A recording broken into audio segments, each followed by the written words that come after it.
உலகெங்கும் உள்ள hope TV Tamil நேயர்களுக்கு இயேசு கிறிஸ்துவின் நாமத்தினாலே வாழ்த்துக்களையும் வணக்கங்களையும் தெரிவித்துக் கொள்கிறோம்.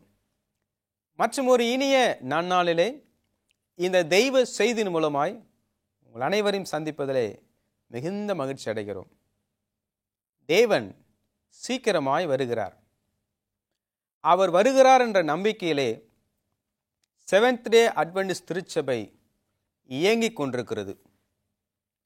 அவர் நிச்சயமாய் வருவார் என்ற நம்பிக்கையிலே விசுவாச பிள்ளைகள் ஒவ்வொரு நாளும் தன்னுடைய வாழ்க்கையை நடத்தி கொண்டிருக்கிறார்கள்.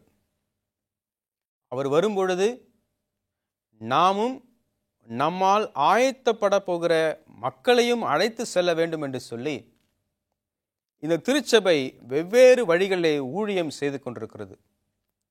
அதனுடைய ஒரு பகுதிதான் இந்த ஹோப் டிவி ஊழியங்கள், ஹோப் சேனல் ஊழியங்கள், hope TV Tamil YouTube channel, இவை அனைத்தும் நடந்து கொண்டிருக்கிறது. வாருங்கள், எங்களோடு கூட இணைந்து இந்த ஊழியத்தின் பங்காளிகளாய் மாறுங்கள். நீங்கள் எங்களோடு கூட தொடர்பு கொண்டு உங்களுடைய ஜெப குறிப்புகளை கொடுங்க. உங்களுடைய நண்பர்கள், உறவினர்கள் யாராவது இந்த சத்தியத்தை தெரிந்து கொள்ள வேண்டும் என்று சொன்னால் இந்த செய்தி அவளுக்கும் நீங்கள் அனுப்பி வையுங்கள். நீங்களும் ஒரு டிஜிட்டல் மிஷனரியாய் மாறுவதற்காக எங்களுடைய பிரார்த்தனைகள். ஜெபிப்போமா?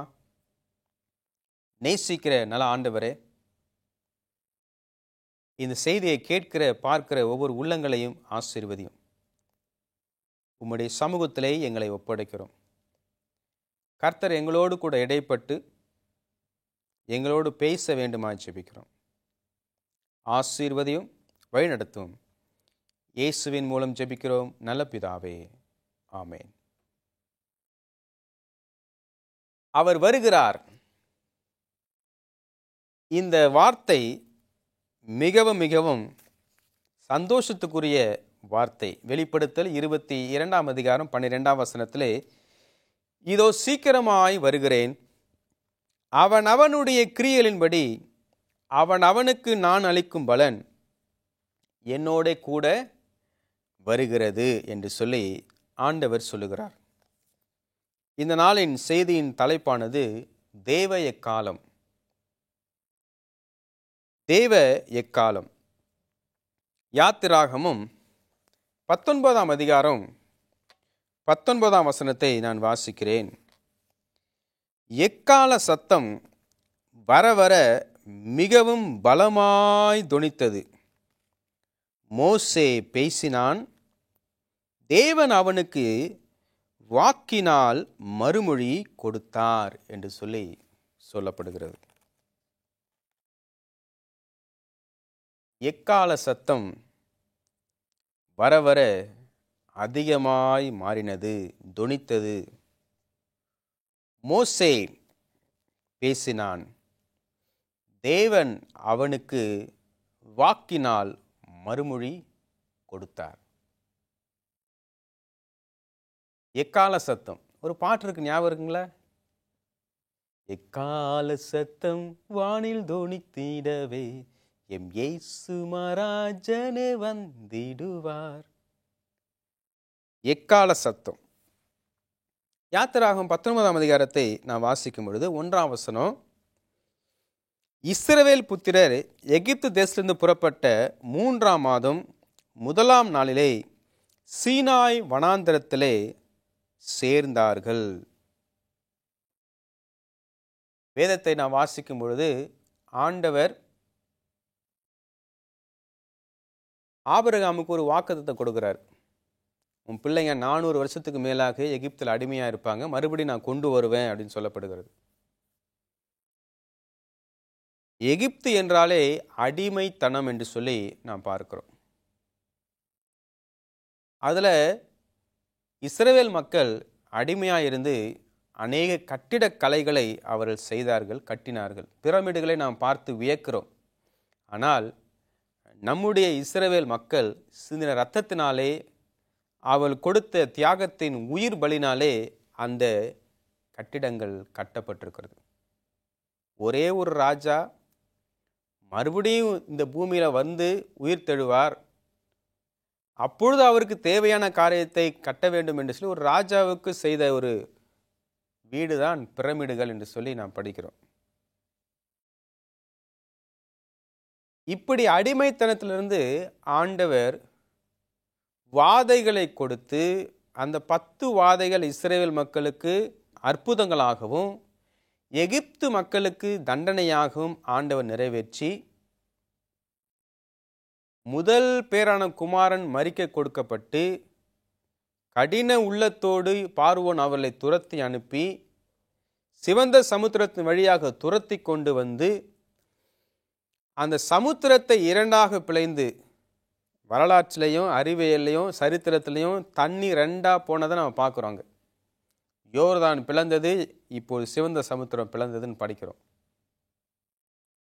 குவியலாக நிற்கப்பட்டு சிவராய் மாறி வெட்டாந்தரை வழியாக மக்கள் சென்று அக்கறைக்கு போய் துரத்தி கொண்டு வருகிற அந்த எகிப்தின் இராணுவம் தண்ணீருக்குள்ள மூழ்கி அவங்க ஒன்றும் இல்லாமல் போய், இன்று கண்ட எகிப்தியனை என்றுமே இனை காண்பதில்லை, இஸ்ரவேலை காக்கும் தெய்வம் உறங்குவதும் இல்லை தூங்குவதும் இல்லை என்று சொல்லி ஆண்டவர் பலத்த கரத்தினாலே அவளை கொண்டு வந்து 3 மாதம் பிரயாணம் பண்ணி இங்கே சீனாய் வனாந்தரத்தில் கொண்டு வந்து சேர்க்கிறார்கள். சீனாய் வனாந்தரத்திலே சொல்லப்பட்ட ஒரு வெளிப்படுத்தல் பேட்ரியார்ட்ஸ் அண்ட் ப்ராஃபட்ஸ் புத்தகத்தில் 303ஆம் பக்கத்தில் இவனமாய் வாசிக்கிறோம். மனிதனுக்கு தேவன் கொடுத்த பெரிய வெளிப்படுத்தல், இஸ்ரவேல் மக்களுக்கு கொடுத்த பெரிய வெளிப்படுத்தல் இதுவே என்று சொல்லப்படுகிறது. அது என்னவென்று சொன்னால், தேவன் தன்னுடைய வார்த்தையினாலையும் தன்னுடைய கையினாலையும் எழுதப்பட்ட 10 கட்டளைகளை கொடுத்தார். அந்த 10 கட்டளைகள் முன்பாகவே இருந்தது. ஆண்டவர் அதை உறுதிப்படுத்தும்படியாக எக்கால சத்தத்தோடு கையினால் எழுதி கொடுத்ததை பார்க்கிறோம். பேட்ரியார்ட்ஸ் அண்ட் ப்ராஃபட்ஸ் 302ஆம் பக்கம் 1வது பேராகிராஃப்ல என்ன வாசிக்கிறோன்னா, இஸ்ரவேல் மக்கள் தேவனை பற்றிய அறிவிலே இன்னும் அதிகமாய் வளர வேண்டும் என்று சொல்லி ஆண்டவர் செய்த செயல் என்பதை இங்கே நாம் பார்க்கிறோம். பேட்ரியார்ட்ஸ் அண்ட் ப்ராஃபட்ஸ் பக்கம் 330 மறுபடியும் என்ன வாசிக்கிறோம் என்று சொன்னால், இஸ்ரவேலை ஆண்டவர் தெரிந்து கொண்டு ஒரு தனி விசேஷமான ஒரு நாடாகவும் ஒரு மக்களாகவும் ஒரு கூட்டமாகவும் ஒரு குடும்பத்தாராகவும் ஏற்படுத்தி அவர்களுக்கு ஆண்டவரே ராஜாவாய் நிர்ணயம் பண்ணின சம்பவத்தையும் இங்கே நான் வாசிக்கிறோம். அப்படி செய்துவிட்டு ஆண்டவர் சொல்லுகிறார், யாத்திராகமம் 19ஆம் அதிகாரம் 4ஆம் வசனத்தில், நான் எகிப்தியருக்கு செய்ததையும் நான் உங்களை கழுகுகளுடைய செட்டையின் மேல் சுமந்து உங்களை என்னிடத்திலே சேர்த்து கொண்டதையும் நீங்கள் கண்டிருக்கிறீர்கள். யாத்திராகமம் 19ஆம் அதிகாரத்தை நாம் பார்த்தோம் என்று சொன்னால், எக்கால சத்தத்தை அவர்கள் கேட்கிறார்கள். அது வர வர அதிகமாகிறது. மோசே பேசுகிறார், ஆண்டவர் பேசுகிறதையும் நாம் பார்க்கிறோம். அவர் பேசி சொன்னதை இங்கே சொல்லப்படுகிறது. இதே வார்த்தை உங்கள் உள்ளத்திலே இருக்கிறதா?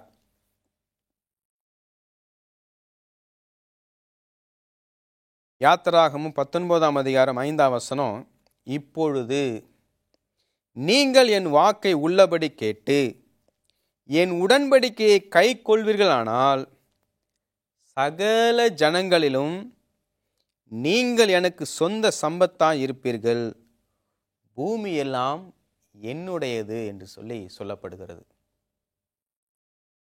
ஆண்டவர் கொடுக்கிற ஆசீர்வாதம், வாக்கு தத்துவம், கட்டளைகள் எல்லாம் இப்படி செய்தால் இது உங்களுக்கு நடக்கும் என்று சொல்லி அந்த கண்டிஷனோடு கொடுக்கப்பட்டிருக்கிறது.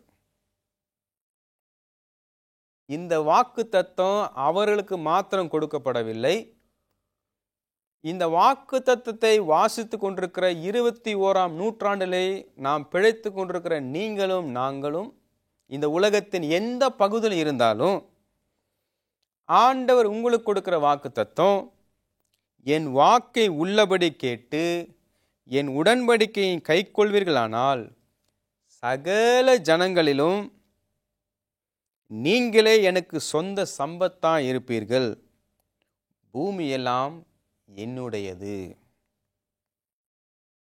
6ஆம் வசனம் வாசிக்கிறேன். நீங்கள் எனக்கு ஆசாரிய ராஜ்யமும் பரிசுத்த ஜாதியுமாய் இருப்பீர்கள் என்று நீ இஸ்ரவேல் புத்திரரோடே சொல்ல வேண்டிய வார்த்தைகள் என்றார்.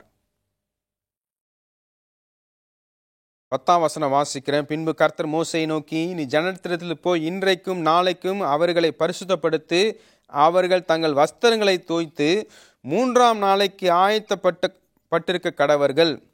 3ஆம் நாளில் கர்த்தர் சகல ஜனங்களுக்கும் பிரத்யட்சமாய் சீனாய் மலையில் இறங்குவார். 12 ஜனங்களுக்கு சுற்றிலும் நீ ஒரு எல்லையை குறித்து அவர்கள் மலையில் ஏறாதபடிக்கும் அதன் அடிவாரத்தை தொடாதபடிக்கும் எச்சரிக்கையாய் இருங்கள் என்று அவர்களுக்கு சொல்.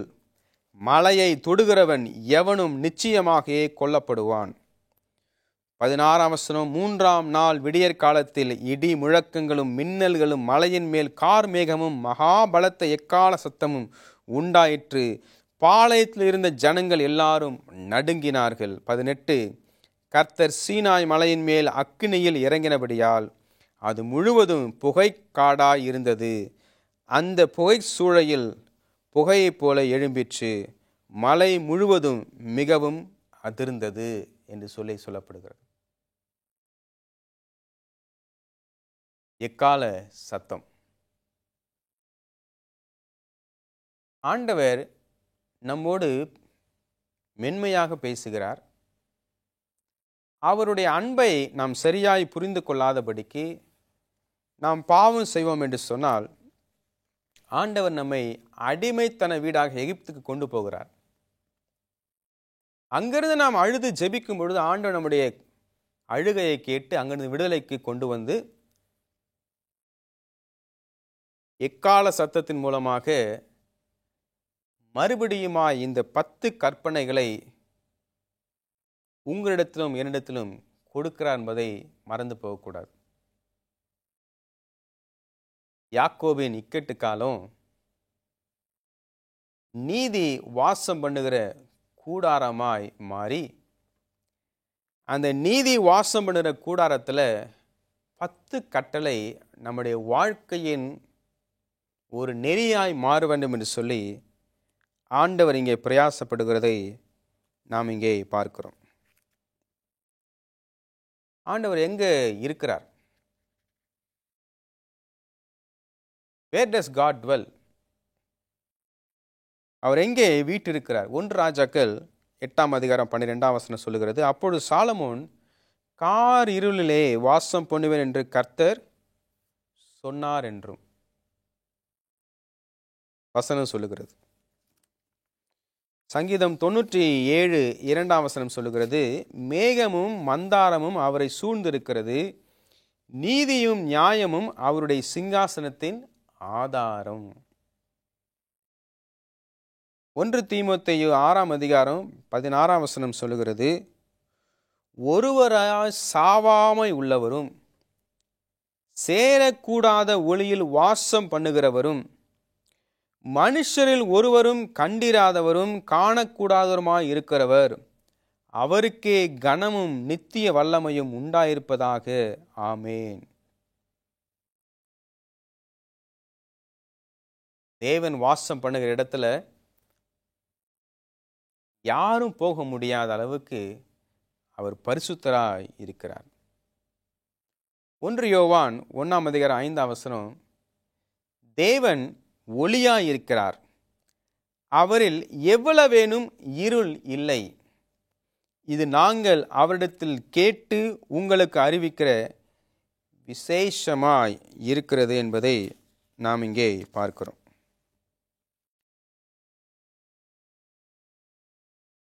பேட்ரியார்ட்ஸ் அண்ட் ப்ராஃபிட்ஸ் பக்கம் 303 இப்படி சொல்லப்படுகிறது, ஆண்டவரை சார்ந்திருக்கிற எல்லாமே மிகவும் மிகவும் பரிசுத்தமாக எண்ணப்பட வேண்டும் என்று சொல்லப்படுகிறது. கிறிஸ்துவுக்குள் பிரியமான அன்பு சகோதரனே, சகோதரியே, யாத்திராகமம் 19 அதிகாரம் 9 வாசிக்கிறோம், ஆண்டவர் வார்த்தையின் மூலமாய் மறுமொழி கொடுத்தார் என்பதை நாம் பார்க்கிறோம். எபிரேயர் 12 அதிகாரம் 21 வாசிக்கும் பொழுது, மோசேயும் நான் மிகவும் பயந்து நடுங்குகிறேன் என்று சொல்லத்தக்கதாக அந்த காட்சி அவ்வளவு பயங்கரமாக இருந்தது என்று சொல்லப்படுகிறது. ஆண்டவருடைய பிரசன்னம் எங்கெல்லாம் இருக்கிறதோ, அது எக்கால சத்தமாக இருந்தாலும் சரி, அமைதலான மெல்லிய சத்தமாக இருந்தாலும் சரி, நாம் மிகவும் பயந்து நடுங்குகிற சூழ்நிலை இருக்க வேண்டும். அப்பொழுதுதான் முழுமையான கீழ்ப்படிதலை நாம் வெளிப்படுத்த முடியும் என்பதை இங்கே சொல்லப்படுகிறது. உபாகம் 33 அதிகாரம் 2 சொல்லுகிறது, கர்த்தர் சீனாயிலிருந்து எழுந்தருளி சேயீரிலிருந்து அவர்களுக்கு உதயமானார், பாரான் மலையிலிருந்து பிரகாசித்து 10,000 பரிசுத்தவான்களோடே பிரசன்னமானார். அவர்களுக்காக அக்னிமயமான பிரமாணம் அவருடைய வலது கரத்திலிருந்து புறப்பட்டது. எவ்வளவு அருமையாக 10 கட்டளைகள் நமக்கு கொடுக்கப்பட்டது. இதை எல்லாரும் சொல்றாங்க, அது இல்லை, சிலுவையிலே ஒழிஞ்சு போயிடுச்சு, அதை கடைப்பிடிக்க வேண்டாம் என்று சொல்லப்படுகிறது. அப்படி விசுவாசிக்கிற, பிரசங்கம் பண்ணுகிற அன்பு சகோதரனே, சகோதரியை, உங்களிடத்தில் நான் கேட்கிற கேள்வி, அந்த 2ஆம் பகுதியில் இருக்கிற 5ஆம் கட்டளையிலிருந்து 10ஆம் கட்டளை வரைக்கும் இதை நம்ம எப்படி கை கொள்ள முடியும்? இது வேண்டாம் இல்லைன்னு சொல்லி நினைச்சா நம்முடைய குடும்பங்கள் எப்படி இருக்கும்? நம்முடைய சமுதாயம் எப்படி இருக்கும்? நம்முடைய சட்டத்திட்டங்கள் எப்படி போகும்? நம்ம எல்லாருமே அன்பில் இருப்பதனால நமக்கு கட்டளை தேவையில்லை, சட்டங்கள் தேவையில்லைன்னு சொல்லி போனோம்னா நம்முடைய சமுதாயம் எவ்வளவு சீர்குலைந்து போயிருக்கும் என்பதை நாம் நினைச்சு பார்க்க வேண்டிய பிள்ளைகளாய் இருக்கிறோம் என்பதை நாம் மறந்து போகவே கூடாது.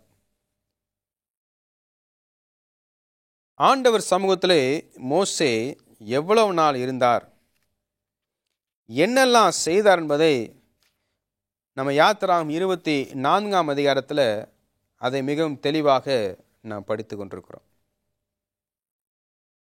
ஆண்டவர் மோசையோடு பேச வேண்டும் என்று சொல்லி மேலே அழைக்கிறார். 6 நாட்கள் ஒன்றும் இல்லை, அமைதியாக இருக்கிறது. அதுக்கப்புறமாய் ஆண்டவர் பேசுகிறதை நாம் பார்க்கிறோம். ஆண்டவர் சமூகத்தில் 40 நாட்கள் மோசே இருந்ததையும் நம்மால் வேதத்தில் வாசிக்க முடிகிறது. 40 என்று சொன்னாலே ஒரு விசேஷமான ஒரு எண். ஆதியாகமம் 7 அதிகாரம் 12 வாசிக்கும் பொழுது 40 நாள் இரவும் பகலும் மழை பெய்தது என்பதை நாம் பார்க்கிறோம். உபாகம் 9 அதிகாரம் 18 நாம் வாசிக்கும் பொழுது அங்கேயும் நமக்கு விசேஷமாக இப்படி சொல்லப்படுகிறது, அங்கே 40 நாட்கள் தண்ணீர் குடியாமலும் எந்த ஒரு காரியம் செய்யாமலும் அங்கே இருந்ததையும் நாம் இங்கே பார்க்கிறோம். 1 ராஜாக்கள் 19 அதிகாரம் 8 வாசிக்கும் பொழுது எலியா தீர்க்கதரிசி தேவதூதனால் போஷிக்கப்பட்டு அந்த உணவை சாப்பிட்ட பிறகு 40 நாள் பிரயாணமாய் நடந்து போனதையும் நாம் இங்கே பார்க்கிறோம். மத்தேயு 4 அதிகாரம் 2 வாசிக்கும் பொழுது இயேசுவானவர் ஊழியத்தை தொடங்குவதற்கு முன்பாக 40 நாள் புசியாமலும் குடியாமலும் இருந்ததை அங்கே பார்த்து நாம் இதை கணக்கு பார்க்கிறோம். 40 என்பது எவ்வளவு விசேஷமாக இருக்கிறதை நாம் இங்கே பார்க்கிறோம். இது எல்லாவற்றையும் பார்க்கும் பொழுது தேவ சமூகத்திலே நாம் நெருங்கி வர வேண்டும் என்று சொன்னால் நாம் எவ்வளவு பயபக்தியாக ஜெபத்திலும் உபவாசத்திலும் தரித்திருக்க என்பதை இங்கே நமக்கு வேதம் மிகவும் மிகவும் தெளிவாக சொல்லிக் கொடுப்பதை நாம் இங்கே பார்க்கிறோம்.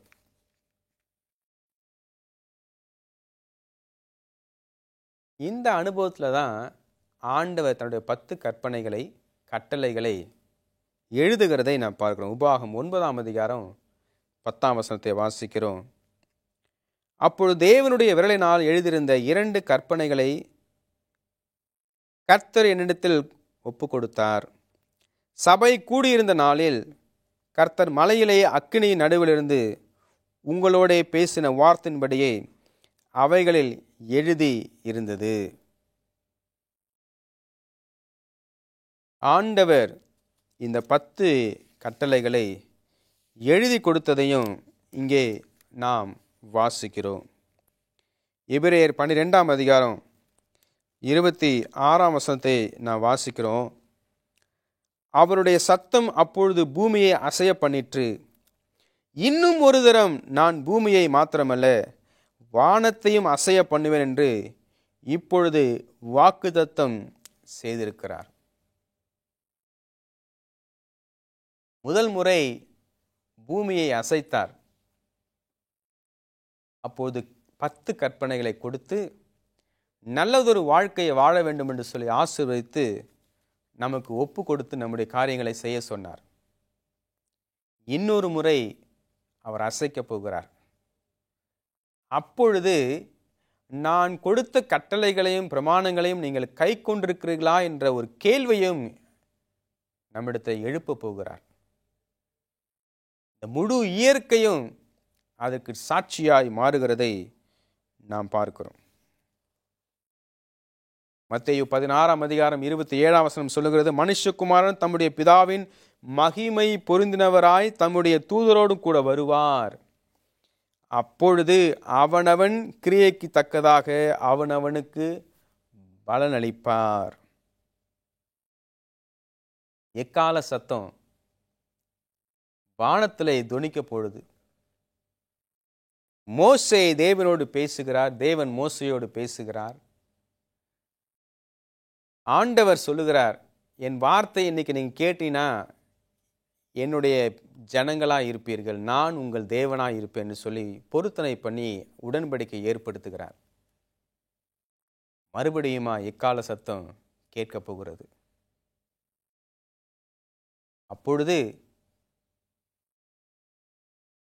அப்பொழுது ஆண்டவர் சொன்ன காரியத்தை நாம் செய்திருக்கிறோம் என்பதை கேள்வியாய் வரப்போகிறது. 1 தெசலோனிக்கேயர் 4ஆம் அதிகாரம் 16ஆம் வசனம் சொல்லுகிறது, கர்த்தர் தாமே ஆரவாரத்தோடும் பிரதான தூதன் சத்தத்தோடும் தேவ எக்காலத்தோடும் வானத்திலிருந்து இறங்கி வருவார் என்று சொல்லி சொல்லப்படுகிறது. வருகிறார். அவரை சந்திக்க நீங்கள் ஆயத்தமாவோம். தேவன் உங்கள் அனைவரையும் ஆசீர்வதிப்பாராக. ஆமென்.